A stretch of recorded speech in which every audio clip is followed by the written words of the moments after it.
There are strikes on Iranian soil, and the headlines are already spinning faster than the facts. But before you accept the version being handed to you, ask yourself one question. Who benefits from the story you're being told right now? Because what you're watching unfold in the Persian Gulf isn't simply a military exchange. It is the visible surface of something far deeper, far more calculated, and far more consequential than any breaking news ticker will ever show you. The real architecture of this moment was built years ago in rooms with no cameras between men whose names you'll never see trending. And today, we are going to walk through it together, because half the truth in geopolitics is the most dangerous thing in the world. To understand what just happened in southern Iran, you have to first step back from the noise and look at the chessboard in its entirety. The United States military conducting strikes on Iranian territory or Iranian-linked infrastructure in southern Iran is not a spontaneous decision born out of a single provocation. Nothing in the modern American military political apparatus works that way. Every kinetic action of this magnitude is the result of months, sometimes years, of policy architecture being quietly assembled. There are legal frameworks prepared in advance, intelligence packages pre-positioned, diplomatic channels either deliberately left open or deliberately closed, depending on what outcome is desired. So when you see the explosion on your screen, understand that you are watching the final frame of a very long film, not the beginning. Now, Iran has been in Washington's strategic crosshairs for decades. This is not new, but what is new, and what most analysts are completely missing right now, is the specific context in which these strikes are happening. We are living in a period of historic global realignment. The dollar-based financial architecture that has governed international trade since Bretton Woods is under serious, sustained pressure. The BRICS expansion, the de-dollarization conversations happening in Riyadh, in Beijing, in Moscow, in New Delhi, these are not abstract academic discussions. They are existential threats to the mechanism through which American power is actually projected, not through aircraft carriers alone, but through financial dominance. And Iran, sitting at the crossroads of the Caspian and the Persian Gulf, with deep energy ties to China, with membership now formalized in BRICS, Iran represents a very specific node in that alternative architecture that Washington finds intolerable. So when the strikes happen, you have to ask, what is the actual strategic objective? Is this about missiles? Is this about proxies? Or is this about sending a message to every nation that is quietly, carefully moving its financial relationships away from the dollar system, that the cost of that move will be measured not just in sanctions, but in fire? That is the question the mainstream conversation is not asking, and it is the most important question on the table. But to understand why this matters specifically to you, sitting in the United States right now, we have to look at the domestic political dimension of this moment. Because American military action in the Middle East does not happen in a vacuum. It happens inside a political economy. And the timing of these strikes, coming at a moment of acute internal pressure, coming at a moment when the American public is deeply divided, when trust in institutions is at historic lows, when economic anxiety is running through the heartland like a current, this timing is never accidental. When have you ever seen a major military escalation that did not also serve some immediate political purpose at home? Think about that pattern. Think about it honestly. This is not cynicism. This is pattern recognition. And the pattern is consistent across administrations, across party lines, across decades. The machinery of military escalation has always had a domestic pressure relief valve built into it. Rally the flag, consolidate the narrative, redirect the attention. These are not conspiracy theories. They are documented features of statecraft as old as the Roman Senate. What we are watching today is that same mechanism operating in real time. And if you don't see it, it is because the production quality of the marketing has improved enormously, because that is what much of modern foreign policy communication is. It is a marketing operation. And I want you to hold on to that word, because we are going to come back to a critical realization later in this conversation that reframes everything about how these escalations are manufactured, sustained, and eventually resolved. It is something that once you see it, you cannot unsee it, and it will change how you consume every piece of geopolitical news for the rest of your life. Now, Iran is not a simple actor in this drama. Iran has been under comprehensive sanctions for over 4 decades. It has survived every attempt at economic strangulation. It has built domestic military industrial capacity that the intelligence community significantly underestimated as recently as 5 years ago. The drone programs, the precision missile capabilities, the naval asymmetric warfare doctrine developed specifically for the Persian Gulf theater, these are not the capabilities of a cornered, weakened state. They are the capabilities of a state that has been preparing for exactly this kind of confrontation for a very long time, and that preparation matters because it means that any escalation with Iran carries with it a genuine risk of consequences that the American public has not been prepared for. The Strait of Hormuz is the single most important choke point in global energy markets. Roughly 20% of global oil supply passes through that narrow waterway. Any serious military escalation that puts that strait in play, even as a threat, even as a posture, sends tremors through energy markets, through shipping insurance rates, through the supply chains of every economy on Earth. We have already seen energy price volatility spike in the wake of these developments, and here is where the geopolitical and the economic converge in ways that directly affect ordinary Americans. Higher energy prices feed inflation. Inflation erodes purchasing power.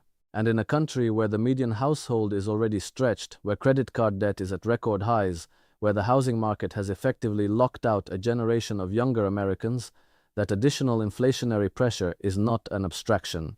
It lands on kitchen tables. So I want to ask you directly, when you watch these strikes being reported, when you hear the language of national security and deterrence and precision operations, are you also calculating the cost that will eventually show up in your daily life?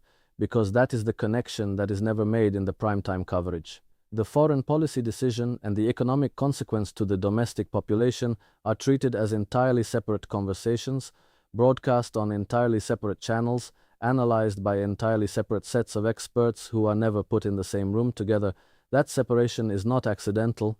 It is structural. Let me bring in the regional dimension now, because southern Iran specifically is significant geography. The strikes being reported are in areas that include critical energy infrastructure, naval assets, and in some reporting, facilities linked to Iran's advanced missile programs.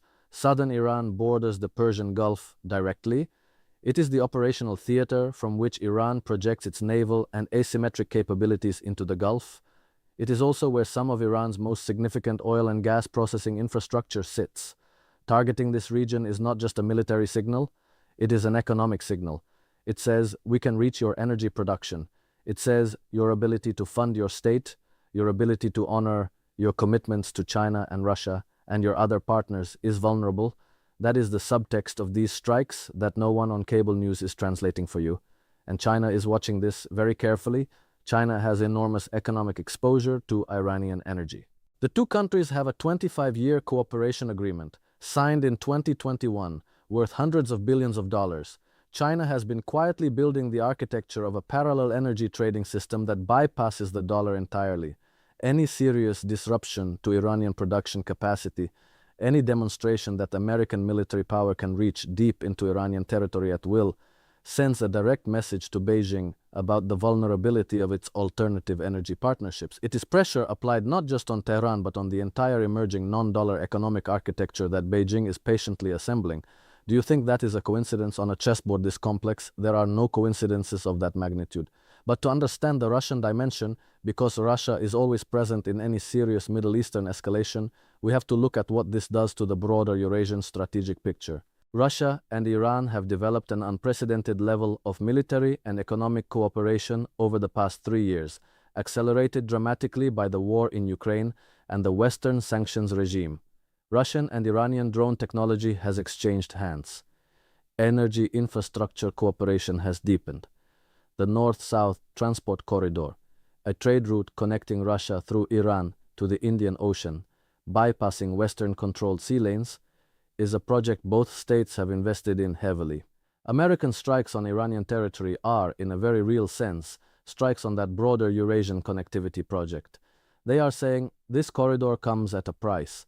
That corridor and everything built around it comes with risk attached. Now here is where I want to bring you to something that I think is profoundly underreported.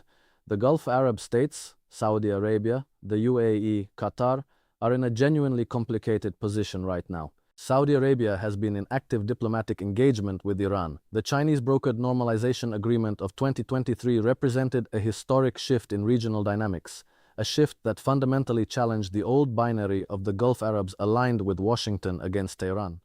That realignment did not disappear. It went quiet, as diplomacy often does under pressure, but the underlying economic logic of it did not change. Saudi Arabia needs a stable region to execute Vision 2030. The UAE has built a trading economy that depends on regional stability and open flows of commerce. Neither of these states benefits from a return to the full confrontational posture of the pre-2023 period. So the question that needs to be asked, and almost no one in Washington's analytical community is asking it clearly, is this: are the Gulf Arab states genuinely supportive of this escalation, or are they watching it with private alarm while publicly maintaining their alliance posture? Because if Riyadh and Abu Dhabi are privately alarmed, if they are quietly communicating to Tehran that they want de-escalation, if they are using back channels to manage the fallout, then the escalation has a natural ceiling. But if those back channels are not functioning, if the diplomatic architecture that was painstakingly built between 2021 and 2023 has been significantly damaged, then we are in a more dangerous moment than the official briefings suggest. What is your read on the Gulf Arab position right now? I genuinely want to know what people who are paying close attention think, because this is the variable that I believe determines whether this escalation stays managed or becomes something much more serious. Now let me bring you to the critical realization I mentioned at the beginning, the one that reframes everything. It is this: modern military escalation in strategically vital regions is almost never designed to achieve a clean military victory. It is designed to achieve a negotiating position. The strikes are not the policy. The strikes are the leverage. They are the physical manifestation of a demand that is being made through other channels simultaneously. Every serious military escalation of this kind, and I have studied them across multiple decades and multiple theaters, has a back-channel diplomatic process running parallel to it. There is always a message being sent to someone who has access to the other side. There is always a price being named. The public sees the explosion. The negotiators see the invoice. And this matters because it means the question you should be asking is not, how bad will the military confrontation get? The real question is, what is being demanded, and is the other side willing or able to pay that price? If the demands are calibrated to what Tehran can actually deliver, if there is a realistic off-ramp being offered through back channels, then this escalation is a negotiating instrument, and it will be managed down over weeks or months. But if the demands are structured to be unpayable, if the real objective is regime destabilization rather than behavioral change, then there is no off-ramp, and the escalation will continue to climb until something breaks in a way that becomes genuinely uncontrollable. History tells us that the American national security establishment has, at different moments, pursued both of these approaches. With Libya, there was no off-ramp. The objective was removal. With North Korea, the demands were ultimately structured around deterrence rather than removal, which is why that situation has remained frozen rather than exploding.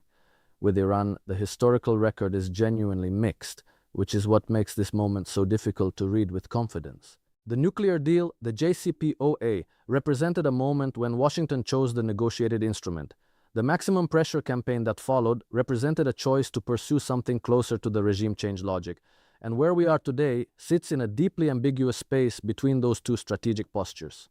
Let me tell you what I think the most underappreciated factor in all of this is.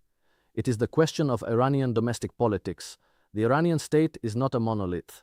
There are factions within the Islamic Republic that have always believed engagement and negotiation with the West is possible and desirable. There are hardline factions that believe engagement is a trap, that any compromise with Washington leads ultimately to the Libyan outcome. Every American escalation strengthens the hand of the hardliners inside the Iranian system and weakens the hand of those who might otherwise advocate for negotiated solutions. That is not speculation. It is the documented pattern of how coercive pressure interacts with factional politics inside closed authoritarian systems. It is the same dynamic we saw in North Korea, in Cuba, in Russia. External pressure does not typically produce liberal reform. It produces political consolidation around the nationalist security narrative. So if the actual objective is to change Iranian behavior through negotiation, the current escalatory posture is counterproductive. And if the people designing the policy know that, and they do, then you have to ask yourself, is changing Iranian behavior actually the objective? There is one more layer to this that I want to bring your attention to because it connects directly to the broader global shift we are living through. We are at a moment in history where the legitimacy of the post-World War II international order, the rules, the institutions, the norms, is under unprecedented stress. The United Nations Security Council is effectively paralyzed on major power conflicts. The International Court of Justice is issuing rulings that are being openly defied. The concept of sovereignty, which was supposed to be the inviolable foundation of the post-1945 system, is being selectively applied in ways that are increasingly visible to the global south, and strikes on Iranian territory, a sovereign state that has not attacked the United States on American soil, accelerate that erosion of legitimacy. They accelerate the fracturing of what was once a relatively coherent international legal framework. And in a world where that framework has collapsed, where the norms no longer hold, who benefits and who loses? The strong benefit and the weak lose. But the strong are fewer than they used to be, and the previously weak have been quietly, methodically building the institutional alternatives for over a decade. That is the world we are entering. And the strikes you are watching today are both a symptom of that transition and an accelerant of it. Every action of this kind that bypasses international law, that is conducted outside of any United Nations mandate, that is justified through the self-declared authority of American national security doctrine, every one of those actions pushes more of the world's nations further toward the alternative architecture that China and Russia have been building. It is, strategically speaking, a self-defeating cycle. And I say that not as a moral judgment, but as a cold analytical observation. The instrument that is being used to preserve American primacy is simultaneously accelerating the conditions that will end it. So where does this leave us? It leaves us at a moment of profound consequence that is being covered as if it were a weather event, something that happened, something with immediate effects, something that will pass. It will not simply pass. The vectors set in motion by an escalation of this kind, the Iranian domestic political consolidation, the Chinese recalculation of their strategic exposure, the Russian opportunism in filling whatever vacuum American attention leaves elsewhere, the Gulf Arab states quietly re-examining their alliance dependencies, the Global South reading yet another chapter in the book of selective sovereignty. These vectors are real, they are consequential, and they will shape the world that you and your children navigate for decades to come. The final question I want to leave you with is one that I think cuts to the heart of what citizenship in a superpower actually demands. At what point does the gap between the story you are told and the reality you can observe become something that you have a personal civic responsibility to close? Because the information is available, the pattern recognition is learnable, the analytical tools exist. The question is whether enough people are willing to do the work, to look behind the curtain, not with rage, not with despair, but with the cold, clear-eyed discipline of someone who understands that an informed population is the only genuine check on the machinery of power. That is not a rhetorical question. That is the only question that has ever mattered.